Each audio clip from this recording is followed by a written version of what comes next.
Nice to see everybody in here. Yeah, man. So how was that class you were taking?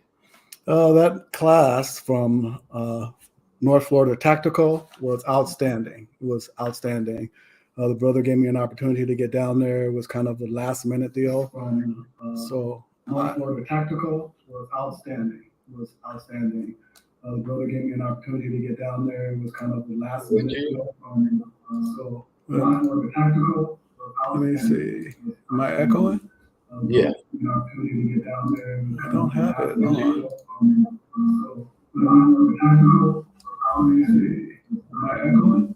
Yeah. I don't have that on. Let me turn this off. Hold on.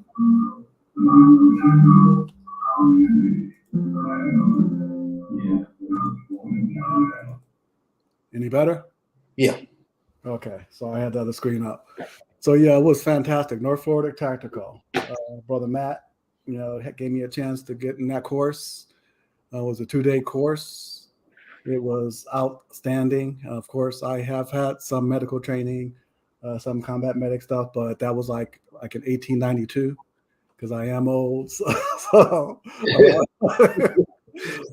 a lot of the stuff, things progress, things, change. And the thing about this course and the things that they're teaching is it's evidence-based, which means they gather data, they check the data, they test the data in the field, evaluate the results, and then act accordingly, even modify it, get rid of it, do this, that, and the other. So it's evidence-based. So I think that it is definitely something that everybody should get involved in. It's something that everybody can benefit from, whether you have medical training or not. They have different courses.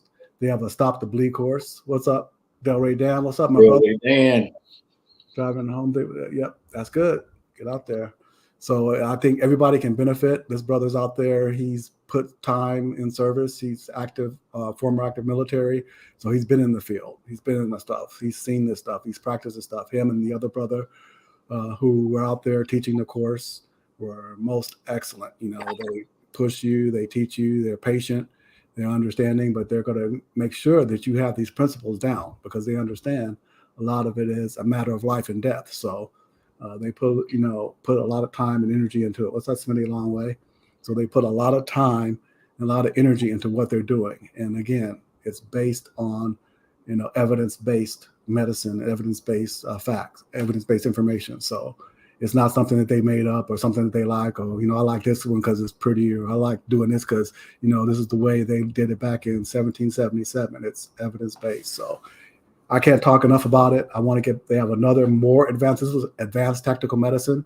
They have an even more advanced course that they also have. So I'm going to be getting into that one. That's probably going to be my third training for the year. I wanted to do 3 this year. So I got one down, have another one I want to do, but I want to get in that course as well. But I can't recommend it high enough. Another thing that was down there too is another brother down there. We'll just call him Doc. I don't know if he wants his information out right now, but he's a physician from New Orleans. And this brother is a pediatrician, and I got to sit down and talk with his brother, share information with his brother. He's doing a lot of positive things in the New Orleans area to provide health care and information to the underserved in that city. He went to Meharry. He went to Meharry Medical School, which is, of course, a Black institution. He even reached out to me saying, talking to me about my son and this, that, and the other, if he wanted some information on this, and that, and the other. So a very, very powerful brother. So just shared a lot of information. And he also gave everybody that was there one of these bags. He's in Noir Medical, noirarmory.com, NOIR armory.com. If you have a chance, check out his site. It's NAMT, Nancy Alpha, Mary Tango. I recommend everybody go to that site. He gave this pre-configured bag of stuff that he's gone out there. And like I said, he's a physician. He's out practicing. He's out there putting tourniquets on. We were out there putting tourniquets on the field. He's packing wounds, this, that, and the other on the tactical side of it, as opposed to being in a hospital type environment. And the things are different. If you're in the field, you don't have time to be worrying about every little thing, this, that, and the other. You have to address what's there right in front of you immediately. and a pimp named Slipback, what's going on. And if one of the things I like that they said is that if you're in a tactical situation, somebody's firing at you, or you may have to use your firearm as a medical device. So they emphasize that type of training, and working on a clinical side, but learning the tactical, that you have to be able to flip that switch. Okay, I'm in this situation. So evaluation and apply using the right tool for the right job. So this is that NAMT bag here. I'm going to give a size comparison. This is like one of my bags that I got from another company there. You can see the size differentiation in those two. This is much bigger. This is a quality bag here. This is another one that I kind of built myself from an empty bag. So it's even bigger than that. So you get a lot of kit in there. And this is a quality kit. So if you're needing, an IFAC kit, I recommend this highly, because just from the outside, you see the quality has a drain hole there. It is high quality. It has melee on the outside, multiple mount options here. You have a mount option there, so you can attach it to an external kit. It also comes with a Velcro, so you can put this on your belt with the molly here, and like my other one, you just take this off and run with it. So this stays on your belt, this goes on there. So I love that aspect of it. So he put a lot of design forethought and really did a good job with this kit here. I got a question for you. Yes, sir. What items did y'all use other than the tourniquet out there? So we learned, basically, there's a lot of classroom. So he's learned about this and that, the other techniques. We also learn improvisational, because like if you're in a tactical situation, you may not have anything. So you have a triangular bandage, and you had to come up with a way to stop a bleed if you didn't have a tourniquet. So I use like my knife here, triangular bandage, be able to get that, wrap that around, torque that down, and learning how to tie that off. So improvisational medicine as well. If you're in the field, you may not have all your tools on you. How can you improvise and use that in the other? So we learned those techniques.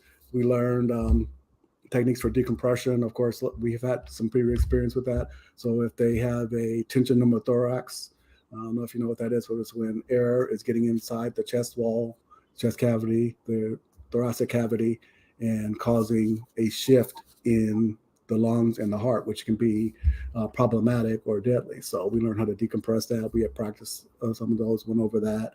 We also went over some other things on packing wounds, how to pack those wounds. That's some of the first things you do. So what's up, Coy? What's good, Coy? So getting direct pressure. You talked about direct pressure, using some of those things, using a lot of the tools that are in your tourniquet, pressure bandages. A lot of times people have these things available, and you don't know, okay, what's the right tool for the right job. So you want to be able to use all these things that are in your bags and use those. So we went through a lot of the stuff that were in these in our kits and use those. Again, this is designed really well, easy grips on here. So everything, just like because I've kind of gone through a lot of this stuff. So it gives you a lot of different things in here. Gives you some quality scissors. So learning how to do that, it gives you a tourniquet. It gives you gloves, of course. You learn how to use your gauze. You should always have multiple of gauzes in there, because this is the thing you're going to be packing those wounds with. So they went out and got a pork shank and got it and made a cut in it, and he kind of jerry-rigged an IV so that it acted like it was bleeding. So learning how to pack those wounds so that you can get direct pressure on the inside of it. He has a rescue blanket in there, which is one of the things that people don't emphasize. Is hypothermia is one of the most deadly killers in the field. And I think they said for every degree you get below your baseline temperature, you have a 10% increase of death. So if you're at 98.6 and you go to 97.6, that's 10%. 96.6, that's another 10%. And that adds up. And then once you get hypothermic, the chemistry of your body doesn't work the same. So, and you can get hypothermic, even like we were out there at Houston last year. You can get hypothermic in 100-degree weather. So what's up, Jimmy? So it's like one of the primary keys that you're using. And they have the little algorithms of what you need to do, how you need to do it. So that H in there, keeping that P march is like the thing that they use. So making sure you treat hypothermia is vital. It doesn't hurt anything. So, and then of course the pressure bandages. We use different types of pressure bandages and stuff like that. This is the Celox gauze in there. So this is an excellent quality gauze. That's quality. Gauze. So it stops the bleeding. And again, you're packing that wound. He talks about how to use that, when to use it. If it's not stopping the bleeding, taking that out and starting it again, so you can get as much of that hemolytic, that clotting agent inside that wound. So that's another thing that he has in here. We only got a few more items. Chest seals. This is another thing. This is that quality chest seal, recon chest seal. So we practiced on that on each other. We got out there. We had to put chest seals on. Of course, they were trying to put it on the hairiest part of each other's bodies. So I got halfway home. I realized mine was still on. I was wondering what was hurting, but learning how to place these, when to place these. So things that are in your kit, practicing those things. Like I said, having previous experience getting out there and doing that stuff, but doing it under pressure, under somebody yelling, screaming. You're trying to be as tactical as possible. He has hand warmers. Again, you put that hypothermic blanket on top of a person and put that under the blanket. You're increasing and making them warmer a little bit faster. So having little things like that, that's a big thing in the kit. Most kits don't have stuff like that. You're going to have some pressure gauze, and this is that high density Z-fold pressure gauze. You can use it for a direct pressure on a wound that's outside of something you put a tourniquet on. So they go over the principles of big pipes, little pipes. You want to put a tourniquet on these big pipes that are coming out the arms and the legs. And getting that in under 30 seconds. That's the key. 30 seconds, because you can bleed out in a very, very short time. Those big pipes are ruptured. And they just showed something the other day on the brother from Florida. What's the other brother? Gosh, with the dreads. My brain just went blank. But he showed how somebody was on in a vehicle. The vehicle rolled over and cut off her arm. And then they're yelling for the police. The police had happened to be there. And, hey, come over here. So somebody had to get a tourniquet on her. Otherwise, she would have bled out. So, knowing how to use these different things are very important. So this is that's quality. He has a lot of quality stuff in there. Because that bag, once you open that bag up, you know what to grab and where it goes to. Exactly. And you pack it according to how you're going to use it. And you should be looking at this and packing that, just like my private one that I did. I know where this stuff is. And so get used to your bags, put things in there. Of course, this is a tourniquet. This is not staged properly. You don't want a tourniquet in this condition. I left it on there on purpose. You want that tourniquet out of this plastic because, of course, when that adrenaline is going, that fine motor movement is going to be shot. You're going to be in a lot of trouble trying to do those fine motor skill movements. And when they're out there yelling, I experienced that too, because you're trying to do it fast and trying to do it right. You should have your tourniquet staged out of the plastic like this, and having this little, cover piece here staged so that it's not across like that. Because imagine you're hyped, you're shaking, you're trying to get this off, you're doing this, trying to get that off. You don't even have the tourniquet on yet. You can't get this off. That's going to be problematic. So learning how to stage that, not across the windlass here. So at least you can get that thing off, pop it off, and get that on in a timely manner. So learning how to stage that out of the plastic. You don't want to be taking your tourniquets out of this, trying to stage it, do this, that, and the other. So properly staged and accessible, and practicing on these. They would in the class, you'd be in the middle of a class or walking, in and out of the field. Right arm, go, boom, and having to put that on. Wow. Left leg, go, boom, and Oh yeah, that is because in an incident, you could be have shot. to be that quick. You have to be shot. quick. Boom, you're shot. What do? You're your own provider. Getting that thing on, boom, and getting it on adequately. So, and I'm practicing this every day because it's a skill that diminishes if you don't use it. You were pretty damn proficient in Houston. I can say that. Yeah, but not being out there for a long time, you see, okay, I got to keep this stuff, keep on top of that. This is another compression bandage. You can't have enough of these. The other thing too, after big pipes, little pipes, put pressure on them. That's your first thing you got to do. Put pressure on that thing, especially a junctional bleeds, things that are, in the groin area, this and that and the other. You can't put a tourniquet on that, under an armpit, axillary, putting pressure on that to try to, but chest wounds, you typically aren't going to get a lot of external bleeding, but junctional bleeds at the shoulder and the leg, you can get a lot of bleeding. So this is another good thing he has in there. So that, and of course gloves. And then once you get your tourniquet on, you want to be able to have a little marker. So you go in there and, mark the time. So when you do after your 30 seconds, you always have to say time. You mark time and date that. So, and then of course he has gloves in there for personal protection. So, overall, I give this thing, a solid, 10. This is a solid 10. This is excellent. Everything you need in here for any type of emergency situation in an IFAC kit. So again, it's good to know. Noir, I got a question for you. What is the time period on a tourniquet before you have to amputate? Well, typically, they used to say, 3 to 4 hours, but it depends. The big thing is stopping the bleeding. You want to stop the bleeding. And once you put the tourniquet on, you do not take it off. In fact, you can maybe be able to go a little bit longer than that. But again, once you are stopping that blood flow, you start building up toxins and things of that nature in your system. And every time you're taking that off, if the wound is still there, you're bleeding them slowly. You're bleeding them to death, which is not good. You need as many red blood cells in your body going around, so you don't want to take that off. And two, once a certain time has passed, again, you're releasing those toxins from anabolic metabolism into your system, which can be problematic.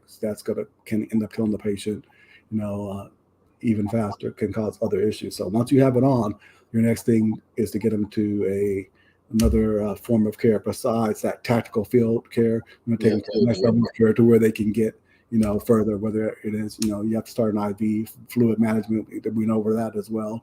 The importance of doing that, be able to do and start, IVs in the field and stuff like that. And we've had some experience with that previously, but they go over that if you don't have that experience, So, it was just an excellent course, a just fantastic course with great people.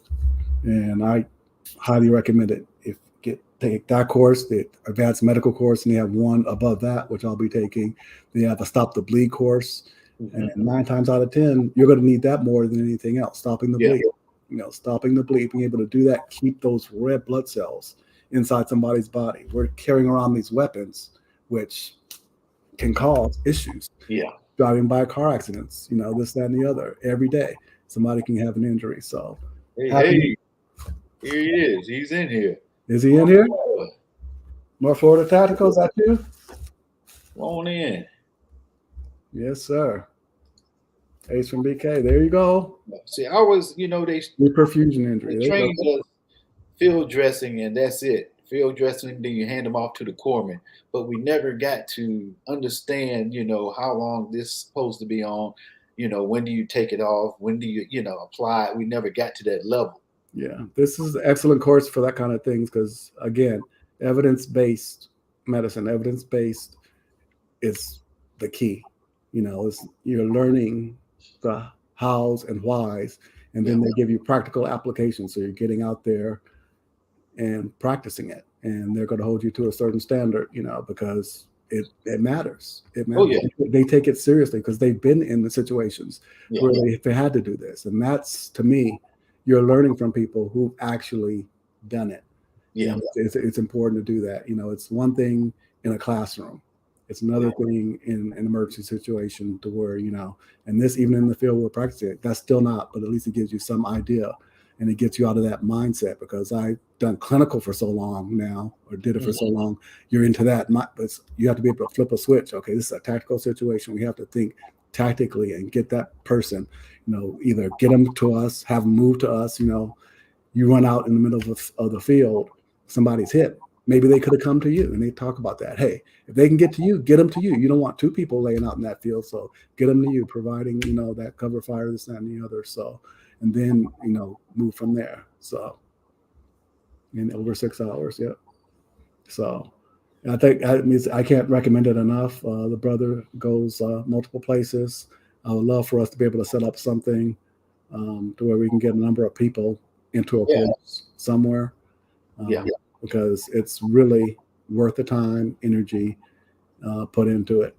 And it's things that we may end up having to use. I keep seeing all this stuff that's going over in the Ukraine. I know people say, "Oh, it never happened here," but you're seeing these people having injuries, having things, and not being ready for it. I saw, not being prepared in any way, shape, or form, and just you don't want to be that. We just had those tornadoes that just went through, the South, and you can get a penetrating injury from that. So. Oh, yeah. Well, definitely, that's something to think about. So, North Florida Dex is in here. There he is. Everybody's in here, man. Yeah, we were just talking about that. We talked about your kit. You got the Black Poindexter. Okay, from 0 to 1. 0 is I take my glasses off. 1 is I push them up 1 time, 2 times, 3 times. You got the 3 times and the white tape in the middle. So that's the best rating you can get for this kit. If you want to come in here, I don't know if you want to bring him in. If you want to, oh yeah, come on in. You want to come in and talk about any of this? But this kit is most excellent. We went through everything that's in there. Talked about the build out and the importance of having these things and staging them properly. But if you guys want to come in here, either one of you, and talk a little bit more about what you do, there he is, the man. Hey, what's good? What's going on, y'all? What's good? How's it going, brother? You make sure this is his website I put up there too. Been shooting. What's going on? What's going on, man? BP Tactical Provider. What's going on, man? I'm doing well. How you doing, brother? I'm doing good. Nice to see you. Nice to see you. Nice to see you too. What's going on, Ben Shooting? Not much, man. We're hearing about that class, man. You positive things, man. You've been putting out there. That's good work. That's good work, man. I was telling Poindexter here, man. In the service, you don't get to go to that level. We get to the tourniquet and we hand the person off to the court. Right. And we never learn to that level or that degree. Yeah, you're right. To be honest with you, that's not an uncommon thing, even in our military. We don't get the budget or time to really train up, which seems like you would. Yeah. All of our nation's fighting force up to a certain standard. But unfortunately, that doesn't happen. Even with infantry units, these guys are not getting the in-depth training that they should get. So this more like one-on-one evidence-based kind of focused course really brings home the stuff that was left out with our basic military experience, with the basic information that we got. It definitely expounds upon it to where it makes things make sense, everything that we were doing and what we were doing it for. So yeah, I can understand that. You're not the only one. I think we went over in the class, we went over the illustration of Sergeant P. Shane's, them running out there to go pick them up, and they were just catching casualties. And this is around the invasion time. These were Marines, killers, fighting for us, been doing their things forever, and they still didn't have this type of enough of this training to make that make sense. This is something that's been developing and been recently becoming available to everybody, even our armed forces. So yeah, that's good. Good to know, man. Good to know. And I'm still hyped. I've been doing my working out. I've been doing my, but it's just, it emphasized so much how you have to think differently when you're in those situations. You can't do things like you did them before, or like you do in a clinical setting. There are different levels to this. Like there's levels to this shit. It's like you have to be thinking tactically and using your tools appropriately and getting in and out of those situations appropriately. So, I mean, I can't, talk enough about it. I think it's excellent information. So, hey, there's another question also to let the people know what kind of attire do you prefer the people to come to your class with? Sorry about that. Say that one more time. What kind of attire to wear? Pants, boots, or what type gear should we come? Right. Wear whatever. Just I would say that make sure everything's long, because just imagine being on the ground. You'll spend time on the ground, and it's just more comfortable having long stuff. You don't have to worry about getting bit by ants and if there is anything out there or the grass bothering you. So long sleeve shirt of any type, long pants, boots, and make sure it's something that you don't mind getting like ruined, you know. Make sure you don't mind. Don't put your favorite newest pair of high speed 511 or whatever people are using tactical pants. Don't just wear, unless you don't mind, putting on. I always suggest put on what you could imagine yourself wearing in real life. Facts. Just be realistic. The closer to reality you get, the more out of the training you get. Like what shoes or boots would you likely be wearing? I don't wear combat boots in real life, but I do wear hiking boots a lot. It allows me to kind of blend in with society, but still be tactical. So I train in hiking boots, so I would try to just emulate what you could see yourself wearing. BP had it great. He had a long sleeve green shirt. It looked very like it could blend in with civilian population and also work in a tactical environment. So he had it down probably as best of a uniform as one could have. It served both purposes, So that's how I would come. Trying to be that gray man, trying to not stand up, That's exactly what it was. It was very multifaceted. It was very gray man. At the same time, he was able to get tactical with it, which is the best thing. He's getting the best of both worlds. I would come like that. But definitely make sure it's not, if you can afford it, wear what you would wear. If not, it's your only pair of something great, I would just make sure it's something that you don't mind getting stained or bloody or ruined and dirty and that type of stuff. Did you want to talk about any of your other courses? Like I know you have an online courses that you have. Did you want to talk about any of those? Oh yeah, absolutely, guys. I know you didn't get a chance to take it, BP, but you got the in-person course, which is a combination of the beginning part. Day one was essentially the Stop the Bleed course.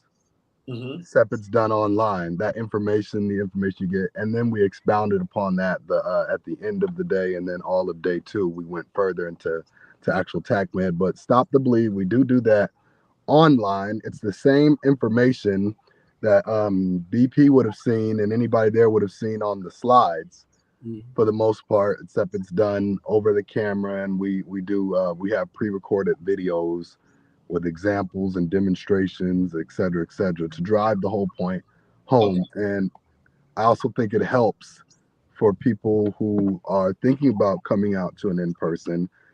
It helps get that information to them so that perhaps we could spend more time on actual practical application instead of as much time on classroom setting. But it's important that we do the classroom because there's a lot of information that needs to be driven home before we can get to that.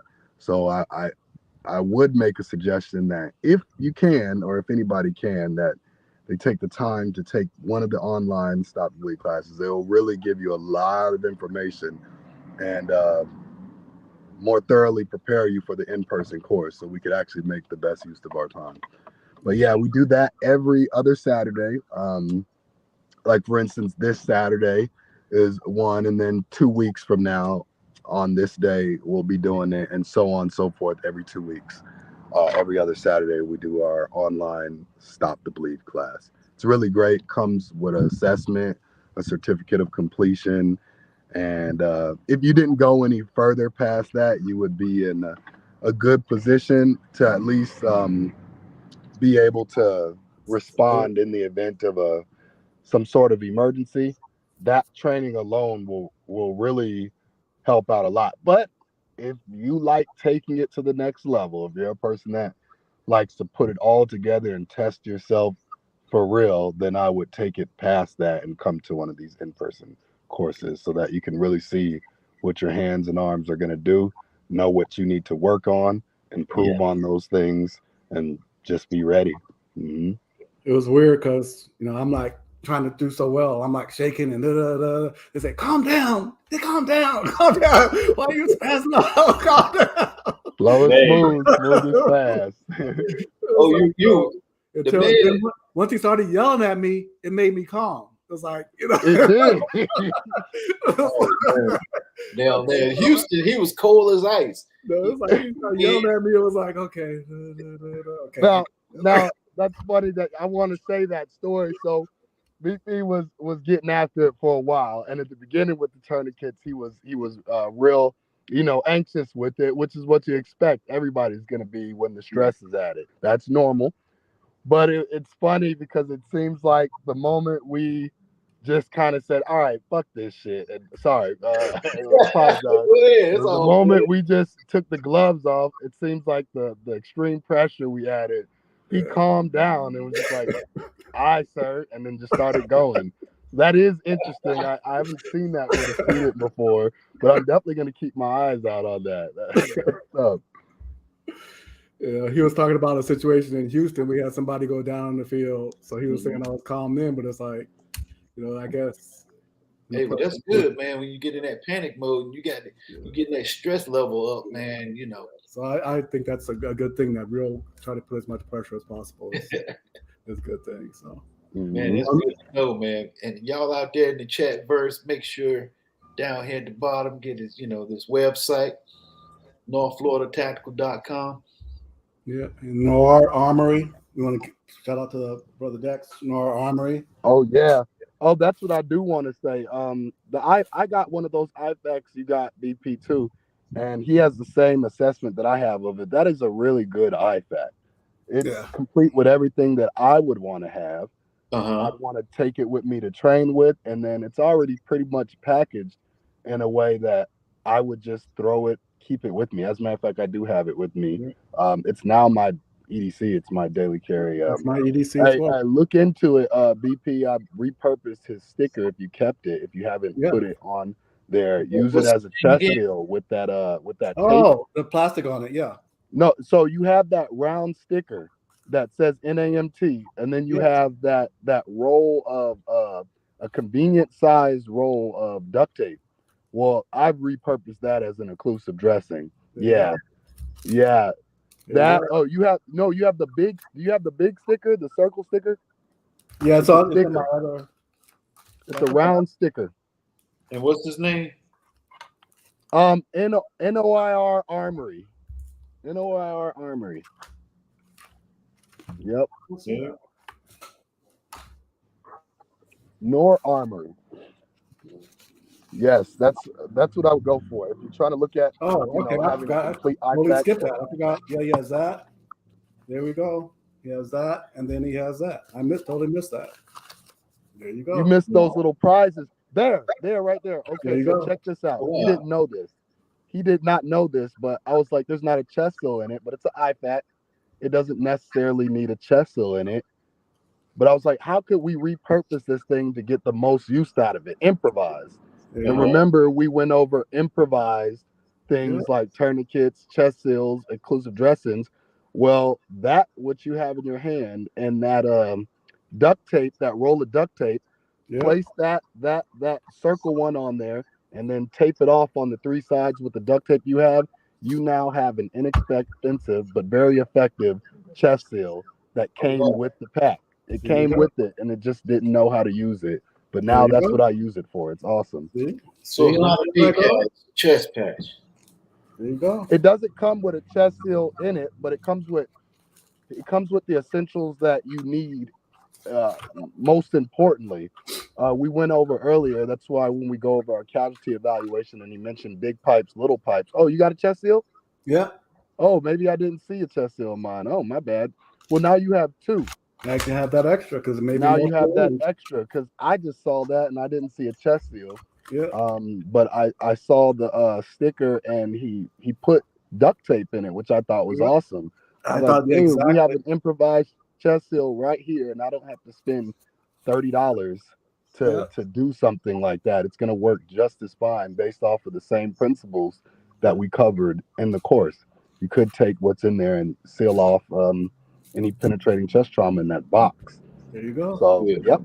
That improvisation, you got to use what you have. I mean, that's the thing I love about this course as well. It emphasizes, using whatever you have to get what you need done. You have to work on those skills and always look for, what can you use. So Oh yeah. And this is good to know because at the same time, you can have stuff going on like somebody's down in the family while you're trying to bug in. exactly. Yes.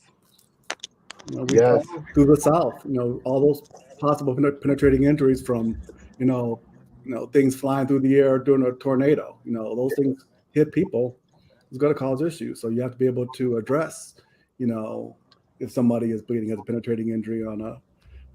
And we talked about how blunt trauma can turn into penetrating too. Say you're just in a tornado and you don't get hit with it, Yeah. but the force blows you against a wall. Exactly. You can get thrown or fall and break something we all know. If anybody's ever touched bone before, everybody describes it as very, very sharp. Oh Like yeah. we've been making tools out of bones since the beginning of time. It's really, really sharp. So any of those bones in there with blunt force trauma getting thrown into something, earthquake, natural disaster, tornado, slip, fall, any of those, they can cause penetrating trauma, of course, and you would have to manage it the same way. Just have a plan for it. Now, one question that I always, ask, and I know everybody's been in the service. How do you treat an infection? Okay, so I wanted to go over, and we're going to have our complete tech med course soon, and I'll give some tips on that.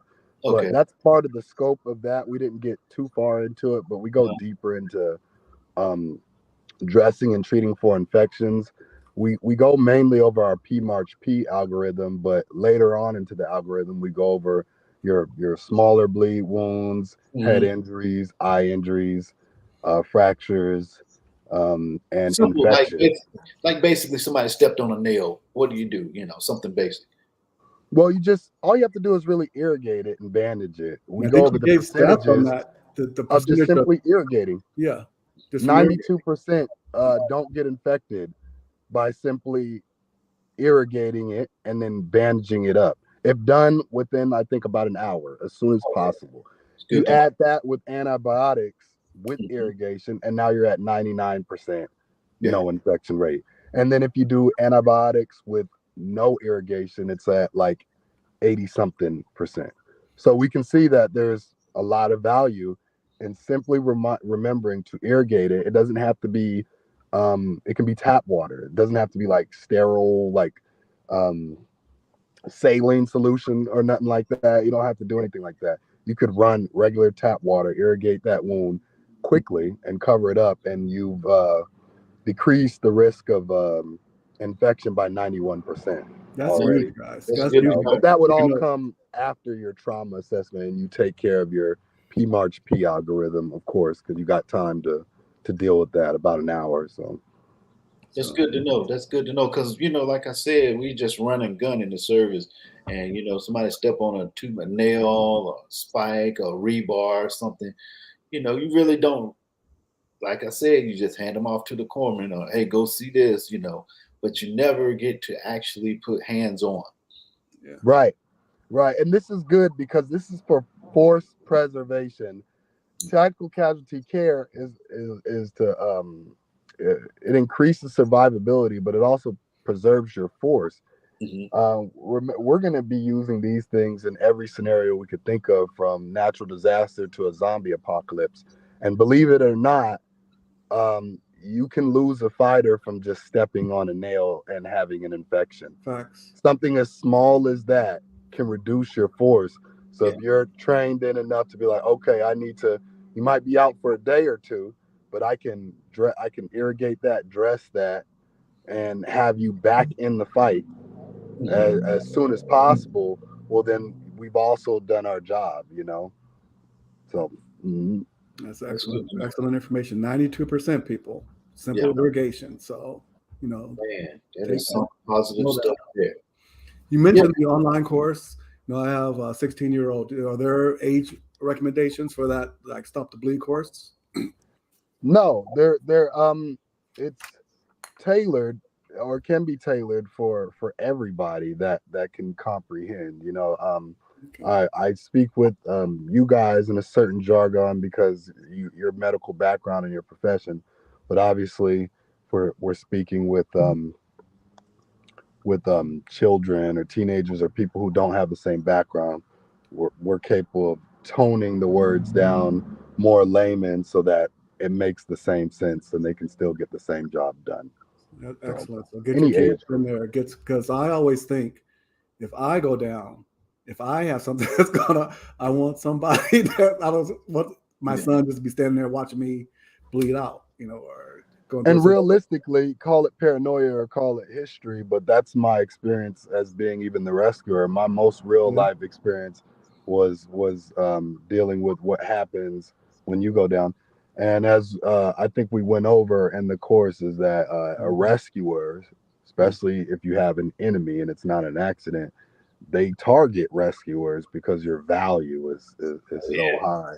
So the thought of becoming a casualty as a rescuer itself, you should be more concerned about that than even just running and gunning.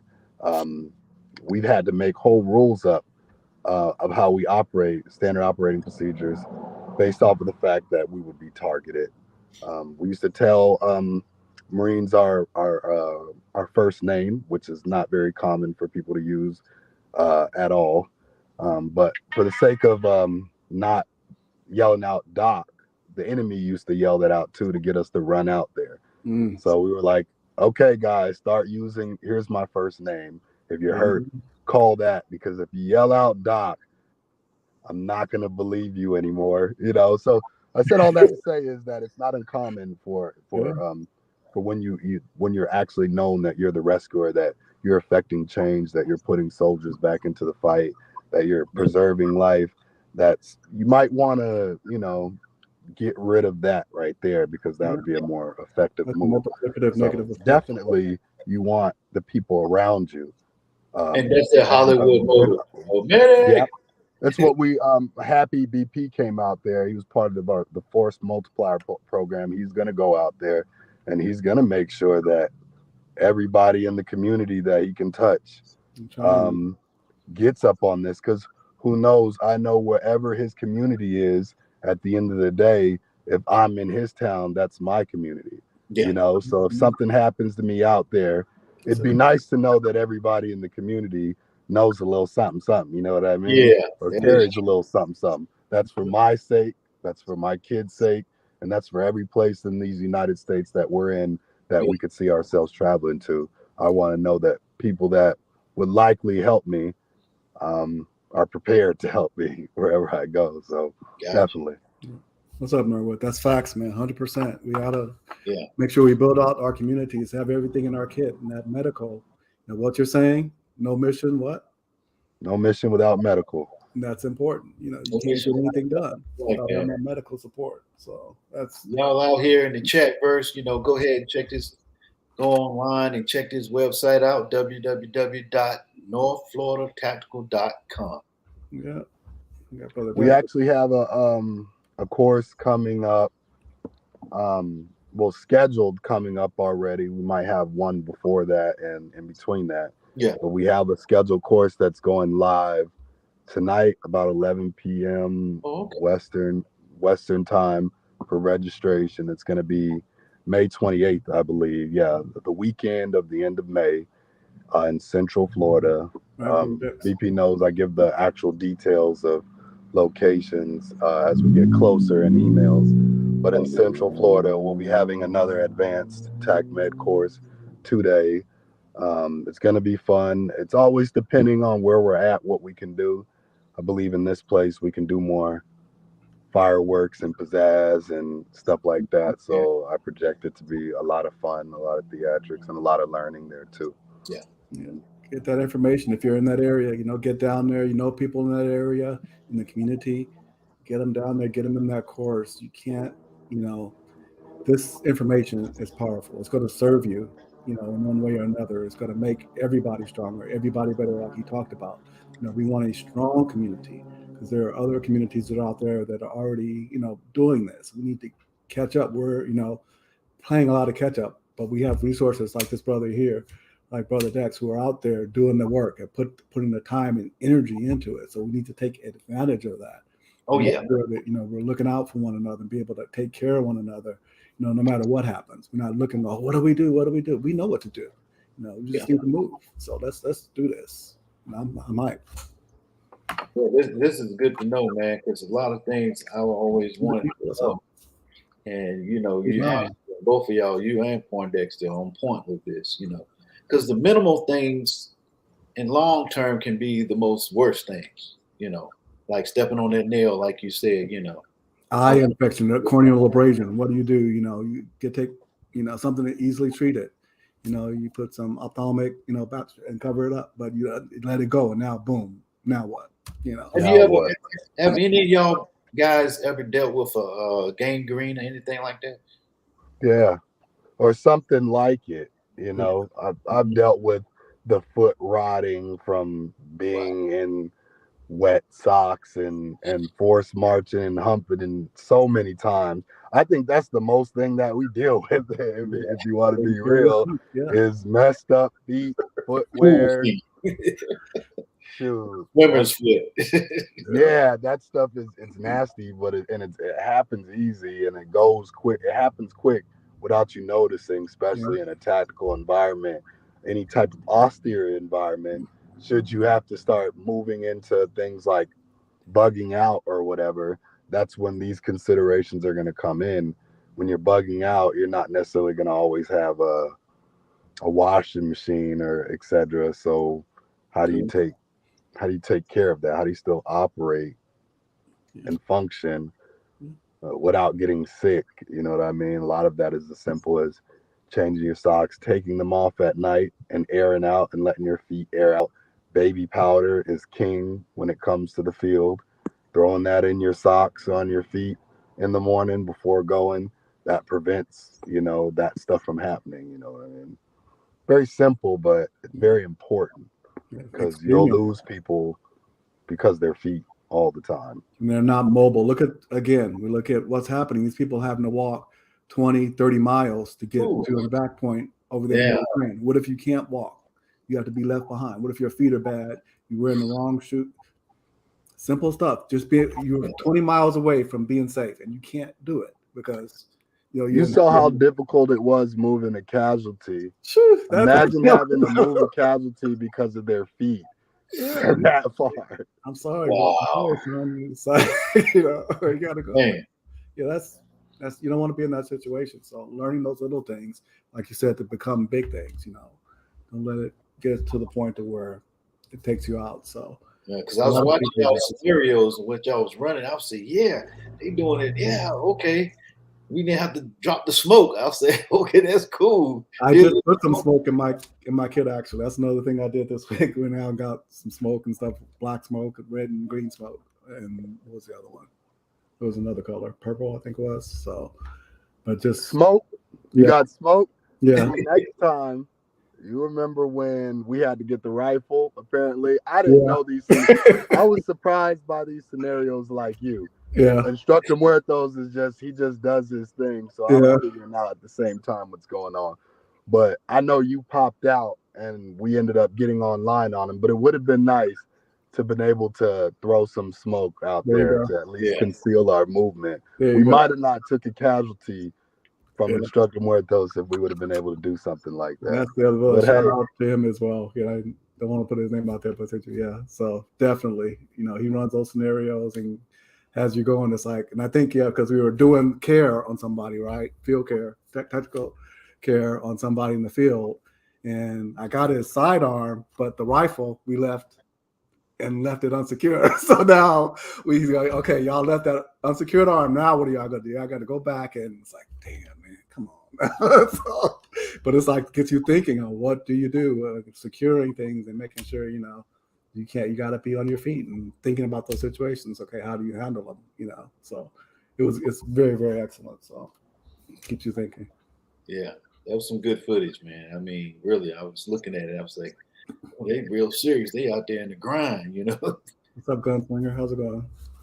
It was real good, man. I mean, hey, it's things like that we really need, on a day-to-day basis just to survive.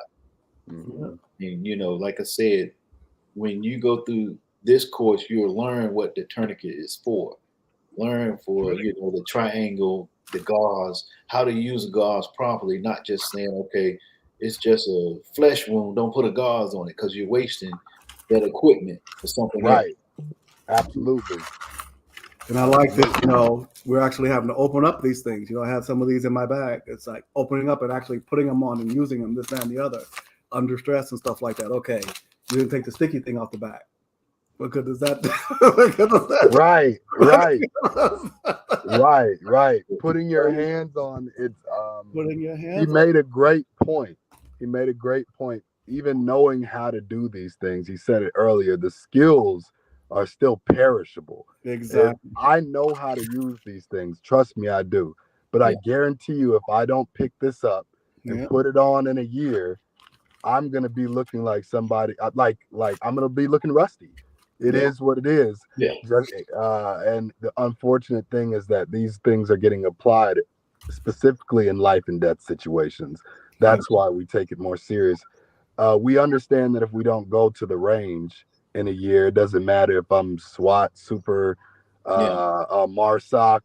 If I don't go for a year, I'm going to be looking rusty. But that's okay, because I'm at a range.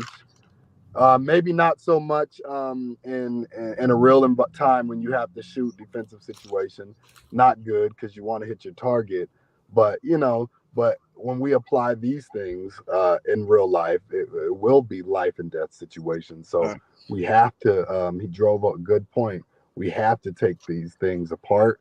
We have to open up packaging so that your hands can remember, oh, snap, remove the back piece, because your brain will skip that real easily, even knowing what to do. So exactly.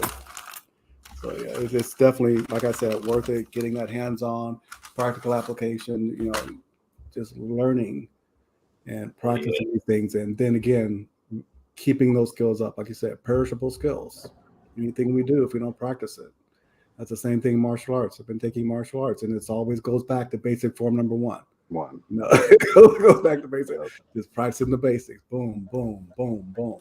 And that's something we need. I mean, it's going to work in the future. I see down the road from 2 years to 3 years that, we're going to have North Florida. We're going to have hands-on, hand-to-hand combat, shooting range. We just going to have a damn camp. Absolutely. That would be beautiful, just all get together and have one camp where we just, hey, here's the money, don't care how much it is. Look, we learning all this for a week or a month or whatever, how many weeks we got to be there. And bring it all together. That's you know what I mean? Absolutely. We could bring you in and boom this, boom, boom, having people coming in and taking those courses and getting that. So we're going to get there. It's going to take some time, but we know that these things are valuable. They're needed. So we got to get them done. We got to give people those opportunities to take advantage of that, and people like you to come out and share and give that information. Something we have to support. We have to see the importance of it, because when you're in the stuff, it's too late. Then you got to realize, damn, I wish I had. Damn, I should have, would have. You realize that you wish you would have just had the gear, even if you have it. That you would have put it somewhere that was easy for you. That's when you start realizing the little nuances. That's staccato, but damn, I don't know how to do this first stage. Damn, I could have spent that. You open that bag up, like that staccato does you no good. You could have used that money on something like taking this course. That's the point, man. That bag, when Poindexter opened up that bag just then, I was like, wow, that's a lot of stuff. That's an excellent. You got to know what that stuff is for. And you need to know the limitations of your gear too.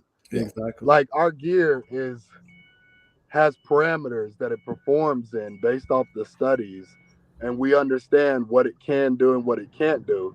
Mm-hmm. We must understand that there's some myths about their capabilities that could get us messed up. A lot of us have this thinking that any and all tourniquets 100% of the time will stop all and include all arterial bleeding. Or that's simply not the case.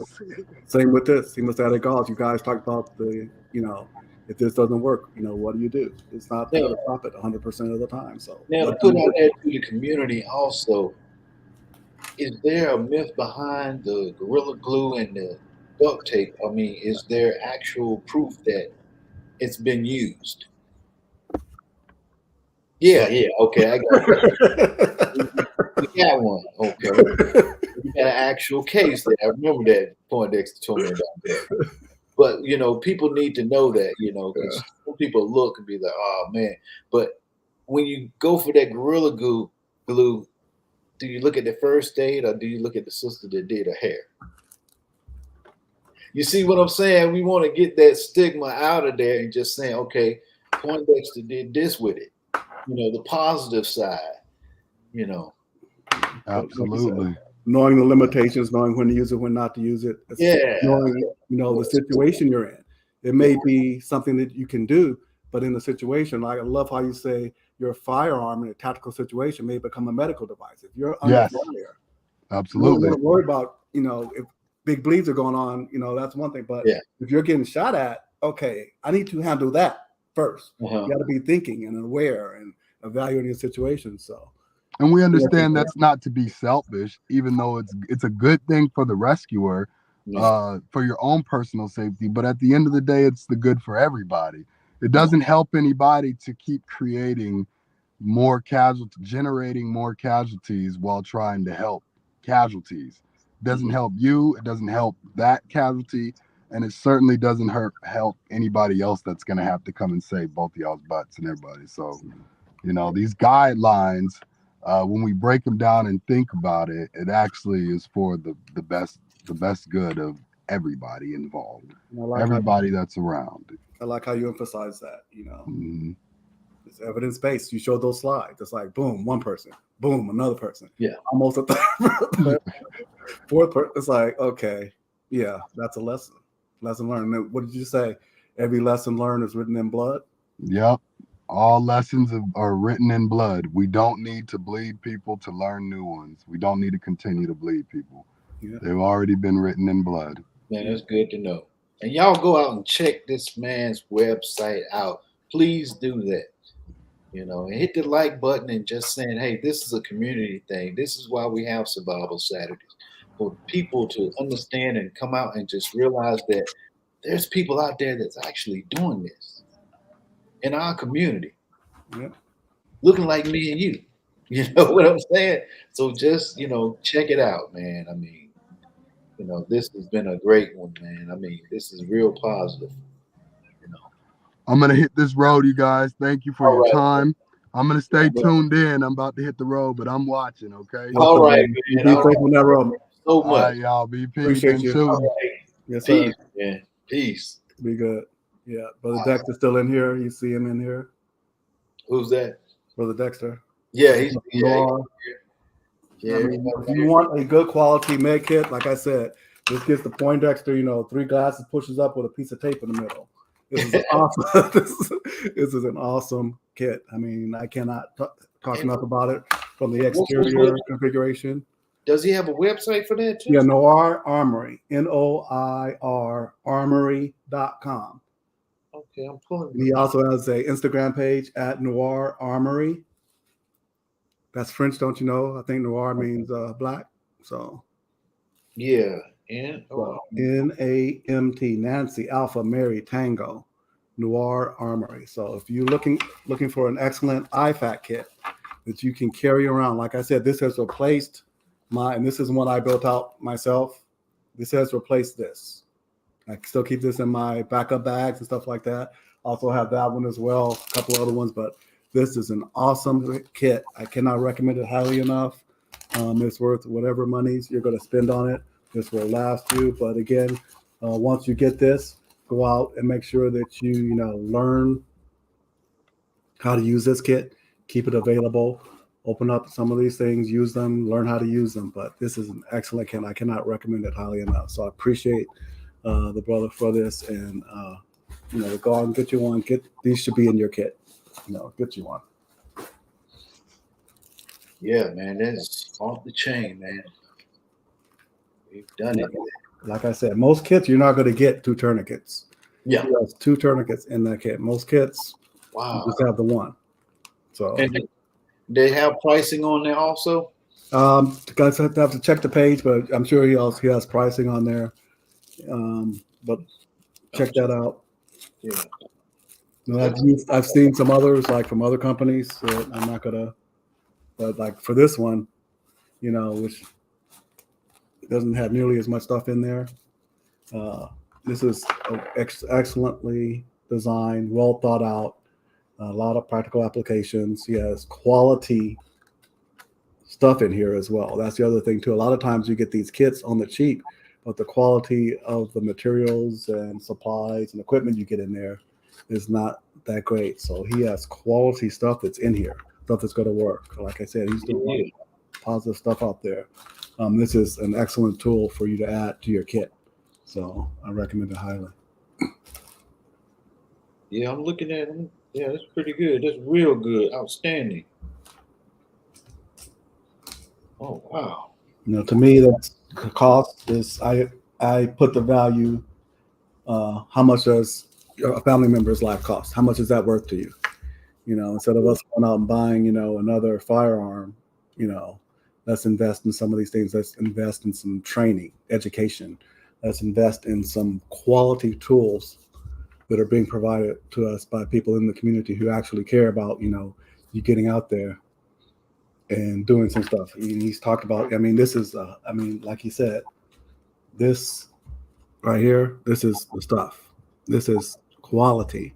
So you're going to get quality, and he's thought this out. He's a physician, so he's in the field, so he knows what's good, what's bad, and he's providing you things that I'm sure he would use on his family and friends. So you can see the forethought, and you can see the dedication he put in there. Yeah, you can see it. So that's some quality stuff. So we need to support those brothers and sisters who are out there doing some good in the community. So get out there, get your stuff, practice it, get these tools, get these kits, get this training, because we don't want to be in a situation where we're lacking, and we could have been the difference. Oh yeah, that's so true, man. That is something that we need to work on too.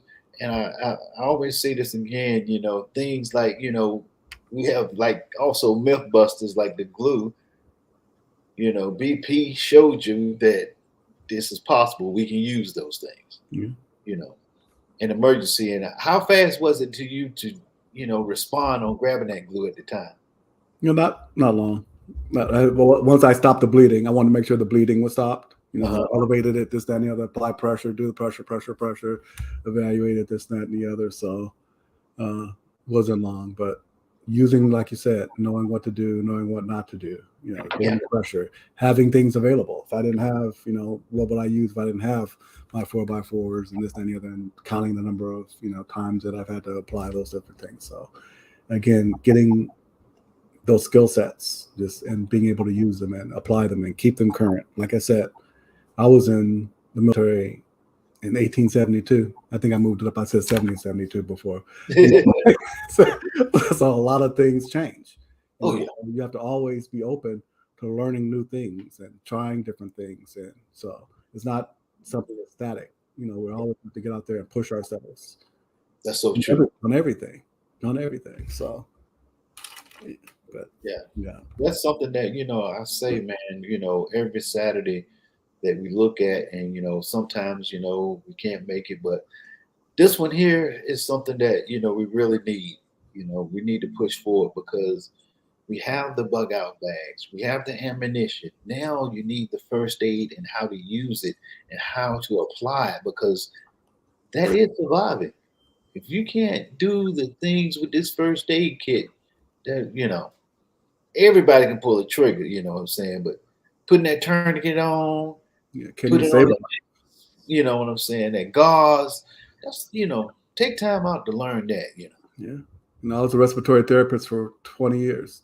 So I can say I can ventilate you one way or the other. I could put holes in you, or I can ventilate you, the other. So we have to learn how to. It's hard saving a life. Also. Exactly. So learn, and because you never know.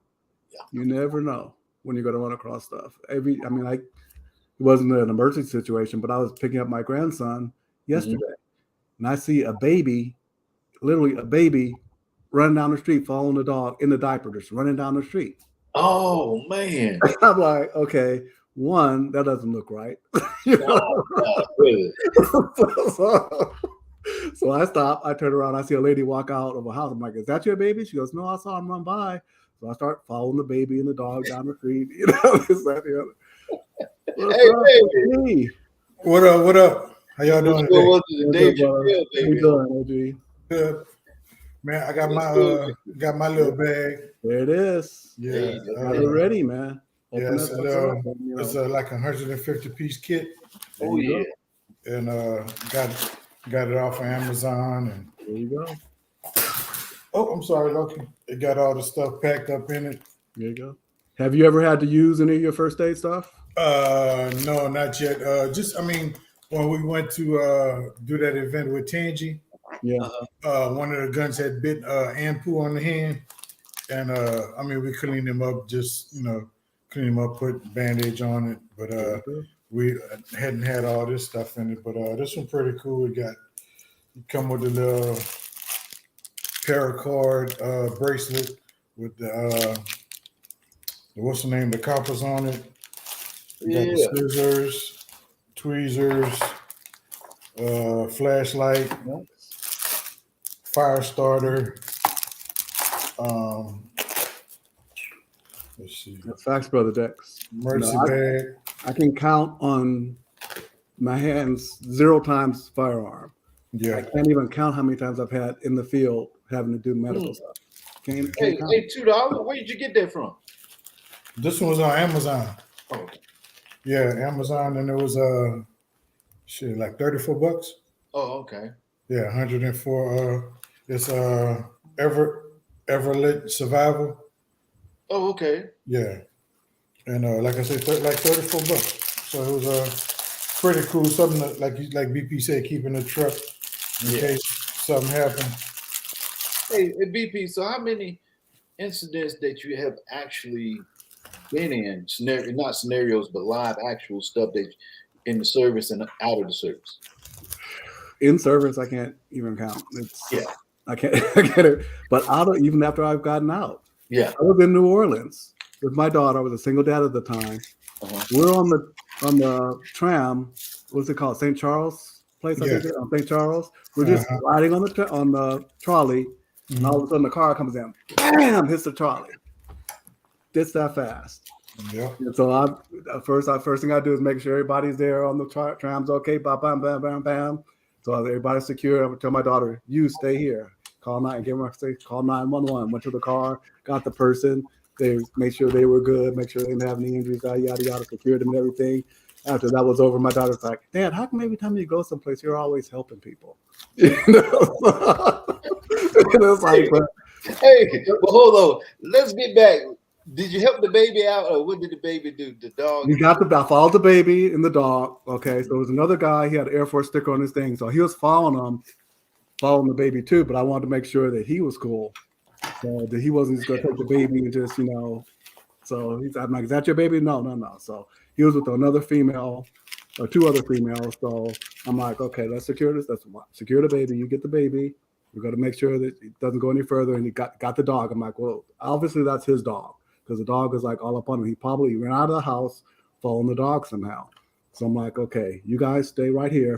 I'm going to go back down the street where I picked him up," because I picked him up in the middle of the block. So I don't think he got out that far, because it was like 90 degrees and he was barefoot. So I know he didn't run, and so sidewalks was hot. So I drove down. I saw some people run out. Like, "You guys looking for a baby?" "Yeah, we could call 911. I'm like, "He's right up there up the street." So we drove back up, and they found him, and they said he had just opened the door. The dog ran out. He ran out afterwards, but luckily there was no first aid. But what if he had gotten hit or cut something? So you never know. There's going to be some kind of situation to where one time, another time, a car was drunk driving in front of me on my way to work. I was obviously drunk driving, swerving all over the place. Bam, hit the median, bounced off, and about a quarter of his truck was off the side of the road over the overpass. So again, trying to secure the situation, make sure it's secure first. Like I said, don't run in, yada, yada, yada. Making sure there's no fire, have my fire extinguisher in the car. Ran over there with him, make sure he was secure. Tried to, but having rope would have been good then. I didn't even have rope then. So Good baby. Get out of the street, baby. Hey, baby, let me get a dime bag. I'm trying to feed my kids. Dave Chappelle. Hey, baby. Yeah, but again, I've countless situations to where, I've had gunshot wounds, things of that nature, stabbings. One time, was crazy. I'm glad I didn't get into it because, the guy was ready to blow this guy's head off because he honked at him. Wow. So, so I'm glad that didn't happen because I was like right behind him. I had nowhere to go. And if he saw me, he might have came out at me and shot me. And that was in California. I didn't have concealed carry. So, yeah. So you run across these medical situations, like Doc pointed out, Dr. Dex Piggins pointed out, we're probably going to have to use our medical kits, something medical, way more likely than ever having to use a firearm. I've never had to use a firearm in any situation. Yeah. One close. Never had to actually pull and use it. This That's medical is going to save you, your family member, somebody you run across. So having those skills to make a difference is important. So you want to be able to make that difference. You want to, and just a little training, practice can go a long way. So you don't have to be, like Doc. You don't have to have that level of expertise. That would be great, but just some basic stuff. Stopping the bleed. Stopping the bleed. Just I was so get them to healthcare. I was laughing when you said about stepping on the nail. We were me and my best friend Mark, when we were growing up, we was about probably about 8 or 9 years old, and we was playing in the backyard, and he stepped on a nail, and then he started crying because he started talking about they was gonna have to cut his leg off because he stepped on a nail or whatever. And I told him, I said, stop tripping, bro. So I sat him down and I ran in the house, and I went and get the peroxide and the towel and stuff. And I got some Band-Aids, and then I put his leg up and I poured it on there. I wiped it up and I put the Band-Aid on it and I wrapped it up. He was like, man, when we grow old, you probably gonna be a doctor, bro. I'm like, okay, but that didn't turn out to be. Yeah, because when I grew up in the South, man, you step on a nail, then you got to go to the hospital, get tetanus shot. Get the tetanus shot. Yeah. Like, wait a minute, I thought tetanus shot was for a dog bite. What? Yeah. Where is it, Yeah, no, that's just for I guess the antibiotics or whatever. And bro, when you get one of them tetanus shot, boy, that junk hurt in the stomach, right? Usually on the arm. Oh, okay. Yeah. Brother Matt talked about, though, he just shared that information, how 92% of the time, if you simply irrigate it, which means basically, like you said, pour tap water over, irrigate that wound, 92% less likelihood of getting infected. So just something as simple as that. If you're out in the field, have your water, pour it out over that, clean that out and wrap it up. 92% pretty good odds. People in the service, man, I've seen them, man, infections taken away from here. Brown recluse bites, man, all kinds of stuff. That's big in Texas too. Brown recluses, down here too. Foreign insect bites, man. You be like, what, centipedes? Be like, what, a centipede can do that? Be amazed, man. So yeah, just stink bug juice. Stink bug. Let me see. Show y'all my scar from the stink bug. Yeah, hold up. I'm in the light. Stink bug got you. Yeah, bro. Let me see if I could get it in the camera. Is this acidic? Yeah, right here. Yeah, very caustic. Yeah. Yeah. What it did when it landed on me, we was riding the bicycles, and it landed on me, and when I hit it, whatever the juice was in it, that stinky stuff, it was on my arm, so I wiped it. And while we was riding, I just started hollering. It was like, "What the hell wrong with you?" I was like, "Man, this shit burned, bro." And it was like, so they all stopped and they came looking. It was like, "Dude, it's tearing up your skin." So we turned around and rode back, to the house and stuff, and showed my mom. And of course, before she made sure I was good, she slapped me in the head because she told me I was doing something. I was riding the bike. I told you. Now I got a concussion. You always doing something. So he thought it was a joint burn. Yeah, you know what I'm saying?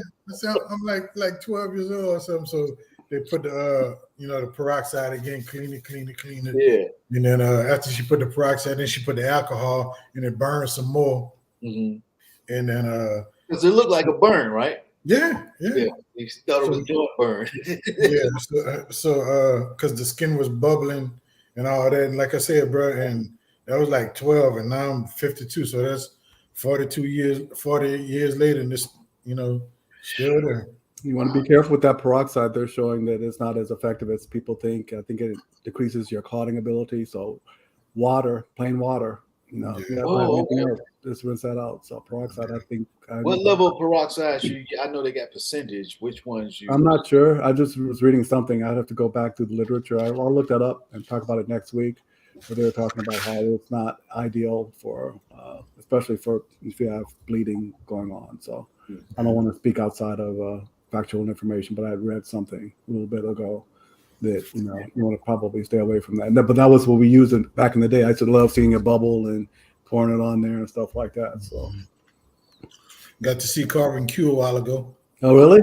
Yeah, she flew down for the course Niagara and Caliber event that they had. So we was over there. Billy and my fly family, they was there. That's good. Tangy popped up. That's good. My nephew came. Of course, Kia from Naga and Phil. Phil was there from the live the other night that RGG did. That's what's up. That was a good live right there. Yeah. I did join. I joined as well because that's another thing we need to do: support those institutions that are looking to support us. We talked about that earlier. We have to support those. What's up, Skilly? Skilly Douglas. With you, man. Yeah. So that was a pretty cool event. They was talking some good stuff. So shit, Ben, man, we might be able to get them to get your show. You know what I'm saying, on the with the Caliber magazine, you know what I'm saying, with you and BP and Carbon, doing your thing or whatever. Yeah, so I mean, we holla at Kia or whatever, and I met the guy, he was the apparel guy or whatever, and then of course Phil from NAGA or whatever, but holla at all them, because this is all a part of what we need to know. That's it. Yeah. Facts, 100%. That is good, man, because that way we we get together as a family, man, and get this program off the road, because that North Florida Tactical, that's some insight, man. That is well needed. Man. I'm telling you. Yeah. To know everything in your first aid kit that you got to use on a scenario, and know how to use it well, and it's in a timely matter. With the environment and everything is going off around you. I know it was intense. I could tell BP. I saw them out there, man. It was intense where they were yelling and all that. I was like, whoa. Yeah, because Doc Dex was out there. Like I said, he's a pediatrician in New Orleans, and he's out there, in the field. He has tons of that clinical experience, but he's pushing himself, to get out there and learn outside of those clinical institutions. So if we have people like that out there doing that, it shows you that we need to get those skill sets, the importance of doing that. This guy's a physician, went to Meharry, so he's out there getting out there and getting information so that he can take back to the community and stuff like that. So it just speaks volumes of how we need to build and support these institutions and programs and businesses that are trying to do right, trying to give us this information. So like you said, let's just do it. Let's get out there, get that information. Like Carbon's out there networking. We got to network. We got to help each other out. Reach across. Help each other, lift somebody up. Share information, because we have a lot of brilliant people out here. $2. I've learned stuff from you, Benjamin, and I've been learning stuff from everybody out here. And I learn something every day from somebody. Yeah. We have to be open to that and see the value that we have. We have a lot of what we need already. We just have to take advantage of it. That's us, man. That's the way we do it. I learned stuff from you guys too, man. I'll be sitting back and be like, whoa, we do this? That's how you do that? Hey. Yeah. Just little things you say, man, on $2, like, incidents you go through when you drive, and you said scenarios that actual stuff that you've seen. Man, you put out there.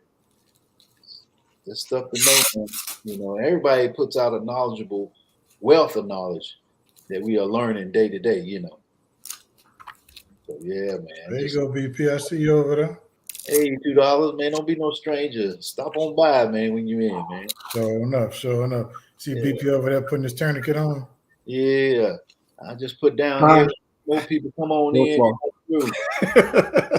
All right, my battery about to jam. All right, man. Thank you for stopping by, bro. Good talking to y'all, bro. All right, I'm like looking for my tourniquet. He's left arm go. He got me. Hey, that's the point. You put it on so fast, man. I had to find it. It was right in front of me. Okay, I like that. Yeah. There you go, right there. There he is, right there. 26 seconds. Low flow. So got me off guard. Oh. Good one. Test run. He was testing you.